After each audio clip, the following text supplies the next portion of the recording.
දවසක් ඒවා difficult life විත් මధుරංග YouTube channel එකත් එක්ක එකතු වෙන. ඉතින් මම අද තව පොඩි වීඩියෝ එකක් අරගෙන ආවේ. ඉතින් මේ ඔයාලට සිලින්ඩරයක් පරීක්ෂා කරලා ගන්නේ කොහොමද කියලා කියලා දෙන්න. ඉතින් ප්‍රධාන දේ තමයි මේ සිලින්ඩරයක් එනකොට මේ වගේ ඉටි කවර් එකකින් කවර් කරලා සීල් කරලා එන්නේ. හේතුව ඒක ඔයාලට තියෙන විනිවිදභාවය අඳුර ගැනීම සඳහා මේ වගේ සීල් එකකින් සීල් කරලා එන්නේ. ඉතින් අපි ඔයාලා කොහේ හරි නියෝජිත ආයතනයකින් මේ ඔක්සිජන් සිලින්ඩරයක් ගන්න යනවා නම් හරි මොනෑම ගෑස් සිලින්ඩරයක් ගන්න යනවා නම් ඒ නියමිත පරිදි ඒකේ මේ ගෑස් ප්‍රමාණය තියේද නියමිත ගෑස් වර්ගයද තියෙන්නේ කියලා බලාගන්නේ කොහොමද කියන එක මම ඔයගොල්ලන්ට කියලා දෙන්නම්. ඉතින් මුලින්ම මේ තියෙන සීල් එක අපි මෙතනින් කඩලා අයින් කරගන්න ඕන.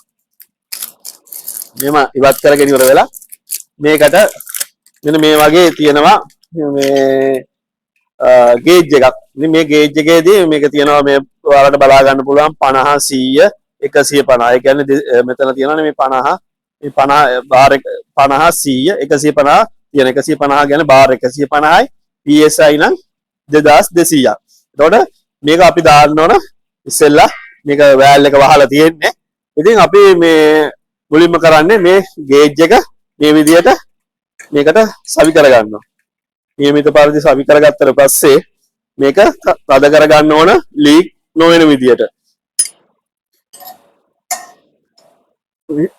ඊට පස්සේ ප්‍රධානම දෙයක් තමයි මේකේ ඇතුලේ බාර් 150ක ප්‍රෙෂර් එක. ඒ කියන්නේ වතුර ලීටර නම් 47ක් පුරවන්න පුළුවන් නම් ඒ වගේ 150ක් ඇතුළට මේ සිලින්ඩරේ ගෑස් ප්‍රෙෂර් කරලා තියෙන. ඒ කියන්නේ ලොකු ප්‍රෙෂර් එකක් තියෙන්නේ. එතකොට අපිට ප්‍රශ්නයක් තියෙනවා මේකේදී එක සැරේට මේ ගෑස් එක ඇරියොත් කාරණා කීපයක් අනතුරු කීපයක් වෙන්න පුළුවන්. එකක් තමයි මේක එක සැරේ ඇරියොත් මේකේ තියෙන ලොකු ප්‍රෙෂර් එක සැරේට උඩට එනවා. එතකොට මේකේ තියෙනවා පොඩි ඩයෆ්‍රම් කියලා මේ ඉතින් මේ ඊළඟට දැන් අපි මේක පරීක්ෂා කිරීමේදී මේ දැන් මේක හයි කරගත්තා. දැන් මේ ඔක්කොම හරි. දැන් මේක දැන් අපි මේක අරින්න යන්නේ.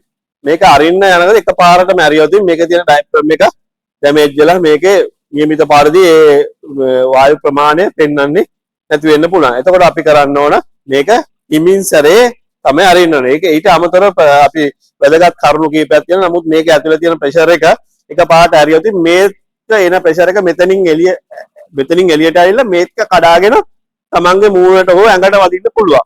හරිද? එතකොට ඒක එක අනතුරක්. එතකොට අපි කවදාවත් ඒක මෙහෙම ඉස්සරහින් ඉඳගෙන අරින්නෙත් නැහැ. ඊට වගේම තව දෙයක් තමයි මේක මේ පැත්තට ඉරගෙන අරින්නෙත් නැහැ. මොකද හේතුව මේක හදිස්සියවත් මේක හරියට නියමිත පරිදි සකස් වෙලා නොතිබුණොත් මේ ගේජ් එක ඇවිල්ලා තමන්ගේ යගේ වදින්න පුළුවන්. එතකොට මේක පිටිපස්සින් ඉඳගෙන අරින්නත් බෑ. මොකද මේක කඩාගෙන මේ පැත්තට ඇවිල්ලා මූණට ඇවිල්ලා අනතුරක් වෙන්නත් පුළුවන්. මොකද මේක ලොකු ප්‍රෙෂර් එකක් තියෙන නිසා. ඒ හින්දා හැමතිස්සෙම ගෑස් එකේ ගෑස් වගේ ප්‍රතිවිරුද්ධ දිශාවේ ඉඳගෙන තමයි මේක විවෘත කරන්න ඕන. ඉතින් මෙන්න මේ වගේ මෙහෙම හිමින් අරින්න ඕන. අරියාම මේක මේ පෙන්වන මේ බලන්න ප්‍රෙෂර් එක මේක බාර් 150යි PSI නම් 2000ට පොඩ්ඩක් වැඩියෙන් තියෙන කියන්නේ 2200ක් තියෙන්න ඕන. එතකොට දැන් ඔයගොල්ලන්ට තේරෙනව නේද මේ ප්‍රමාණය මේකේ තියෙන්න ඕන. ඒක එහෙම නැත්නම් ඒ නියමිත ප්‍රමාණයට ගෑස් නැහැ කියලා තමයි අපිට බලා ගන්න. ඊට අමතරව මේ අංක 1 තමයි මේක දැන් කොහේ හරි ලීක් එකක් තියෙද කියලා. මොකද දැන් ඔයාලා මේ සිලින්ඩර් අරන් ගිහිල්ලා මේක පාවිච්චි කරනකොට ලීක් වෙලා ගෑස් ටික ගියොත් මේ ඔයාලට ඒකේ පාඩුවක් විඳින්න වෙනවා. ඉතින් ඒ පාඩුව විඳ ගන්නවට වඩා හොඳයි අපි මෙතන ඒ ගන්න ස්ථානයේ මේවා ලීක් චෙක් කරලා අරගෙන යන එක. ඒකට අපි කරලා තියෙන සබම් පෙන සහිත මේකත් අරගෙන මේකේ උඩ මේ එතකොට මෙතනින් මේ මොන හරි මේ පෙන වගේ එනවනම් මේ සබම් පෙන පිම්බිලා වගේ එනවනම් ඒක මේ මෙතනින් ලීක් වෙන්න පුළුවන්. නැත්තම් තව තේරෙන මේ මෙතන වෑල් එක හා සිලින්ඩරේ සවි වෙන තැන මේක බලන්න ඕනේ. එතන මේ ස්ථානයේ ලීක් එකක් එනවා නම් අපිට මෙතනිනුත් බලා ගන්න ඕනේ. දැන් මේ සිලින්ඩරේ නම් මේ උඩිනුත් නැහැ යටිනුත් නැහැ.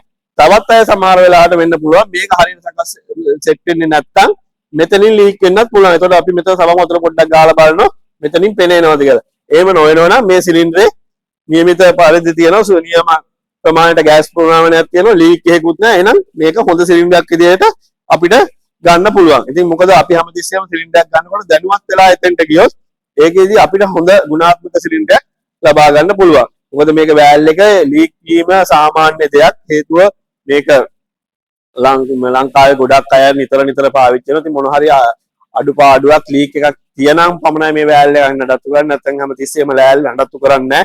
මොකද හේතුව මේක ඇතුලේ තියෙන ටෙෆ්ලෝන් පොඩි වොෂර් එකක් තියෙන්නේ. වොෂර් එක මාරු කරන එක තමයි කරන්න තියෙන්නේ. මම මේ වැල් ගැන වෙනම වීඩියෝ එකක් පහුදාසක් කරන්න. දැනට මම මේක කියන්නේ ඉතින් මේ ලීක් අඳුර ගන්න තමයි මේක තියෙන්නේ. මේ විදිහට ලීක් ටික අඳුරගත්තා. එතකොට නියමිත පරිදි ගෑස් ප්‍රමාණය තියෙනවා. එතකොට මේ සිලින්ඩරේ නියමිත තත්ත්ව ප්‍රමිතියෙන් යුතුව තියෙනවා කියලා අඳුර ගන්න පුළුවන්. ඊට පස්සේ මොකද කරන්නේ? මේක දැන් මේ ගෑස් තියෙද්දි මේක අර ගලවලා අයින් කරන්නේ නැහැ. මොකද මේක ලොකු ප්‍රෙෂර් එකක් තියෙන. මේක පොඩ්ඩක් හෝ ගුරුල්ුනොත් මේක කඩාගෙන ලොකු අනතුරක් වෙන්න පුළුවන්. ඒ හින්දා හැමතිස්සෙම කරන්නේ මේ ගෑස් ටික පිටට එන එක නවත්තන්න මේක වැල් එක මේ විදිහට වහනවා. වහලා ඉවර වෙලා ඊට පස්සේ තමයි මේකේ වැල් එක ගලවන්නේ. එතකොට මේ වගේ ගලවලා හිමින් සැරේ ගලවන පොත ගෑස් ප්‍රමාණය තියෙන හින්දා මේක ගලලා ඉවත් කරගන්නවා. ඉවත් කරගත්තට පස්සේ ඔයගොල්ලන්ට කිසි ප්‍රශ්නයක් නැහැ. මේකේ නියමිත පරිදි සියලු තත්ත්ව විස්තර ටික ඔයගොල්ලන්ට දැනවත් වෙන්න පුළුවන්. හරියට වැල් එක ගලවලා මේක ඉවත් කරගන්නවා. ඉවත් කරගත්තාම ඔයගොල්ලන්ට මම ප්‍රධාන වශයෙන් තව දෙයක් කියන්න ඕන. සමහර වෙලාවට මෙතනින් මේක සවි කරලා තියෙද්දි මෙතනින් ලීක් වෙන්න පුළුවන්. හේතුව තමයි මොකද මේ ගෑස් පිටට එනවා. පිට එනදල මෙන්න මේ කොටස ගෙවිලා තුනද මේ චෙක් කරන මේ ගේජ් එකේ මෙතන මේ කොටස ගෙවිලා තිබුණොත් මේක මේ ඇතුලේ මේකට ගිහිල්ලා නියමිත පරිදි සෙට් වෙන්නේ නැහැ. සෙට් වෙන්නේ නැතුනහම වෙන්නේ මෙතනින් ගෑස් එළියට එන ඒවා මෙතනත් පළුද්දක් තිබුණොත් මේක ගෑස් ටික එළියට එන්න පුළුවන්. එතකොට හැමතිස්සෙම මේක නිසා මේ ගෑස් ලීක් එකක් වෙන්න බෑ. හැමතිස්සෙම මෙතනින් ගෑස් ලීක් එකක් තියෙන හැමතිස්සෙම මේ ගේජ් එක චෙක් කරලා බලන්න මේ ගේජ් එක නියමිත පරිදි මෙතෙන්ට සෙට් වෙනවද කියලා. එහෙම සෙට් වෙන්නේ නැත්නම් මෙතනින් අපි මේක හයි කරාට සෙට් වෙන ගෑස් ලීක් එක නවත්තන්න බෑ. ඒකට ඒක ප්‍රධාන වශයෙන් බලන්න ඕනේ. මම වැල් ගැන සටහන් කරන්නේදී මම ඔයගොල්ලන්ට ඒ ගැන වීඩියෝ එක කරන්නම්. ඒකට ඔයගොල්ලන්ට වැඩිපුර දැනගන්න පුළුවන්. නමුත් මම දැනට දැනගැනීම කියන්නේ මෙතනින් ලීක් එකක් තියෙනම් හැමතිස්සෙම මෙතනම විතරක් බලන්න එපා. මේකෙනුත් බලන්න මේක නියමිත පරිදි මෙතෙන්ට සෙට් වෙනවද කියලා. ඊට පස්සේ ඔයගොල්ලන්ට තව දෙයක් තියෙනවා. දැන් මේක ගැලෙව්වා. ගැලෙව්වට පස්සෙත් බලන්න පුළුවන් මේක ඇතුලේ ගෑස් ලීක් වෙනවද කියලා. මෙතන පොඩ්ඩක් සබන් වතු පෙන ටිකක් ගාලා බලුවා ඔයගොල්ලන්ට පේනවා මේකේ මොකක් හරි ලීක් එකක් තියෙනවා. මේක සබන් පෙන මෙහෙම ගාලා මෙහෙම බලන්න. දැන් මේ බලන්න මේකේ පිම්බෙන්නේ නැහැ. මේක ඔයගොල්ලන්ට පේනවනේ. ඒතර මේකේ ගෑස් එළියට එන්නේ නැහැ. ඒ කියන්නේ නියමිත පරිදි මේකේ ගෑස් ප්‍රමාණය එළියට එන්නේ නැතුව නියමිත පරිදි තියෙනවා කියලා. එතකොට ඉතින් අද මේ වීඩියෝ එකේ ඔච්චර තමයි මම බලාපොරොත්තු වෙන්නේ. ඉතින් මම ඔයගොල්ලන්ට මේ කරපු දේ ඔයගොල්ලන්ට මොන හරි අලුත් දෙයක් දැනගන්න තියෙනවා. මේ වීඩියෝ එක පල්ලෙහා කමෙන්ට්ස් වලින් දක්වන්න. ඊට අමතරව තව දෙයක් තියෙනවා. ඉතින් මේ වීඩියෝ වල ඔයගොල්ලන්ට වැදගත් දෙයක් කියලා හිතනවා නම් Difficult Life with Maduranga YouTube channel එක subscribe කරලා මට සහයෝගයක් දක්වන්න. බොහොම ස්තුතියි.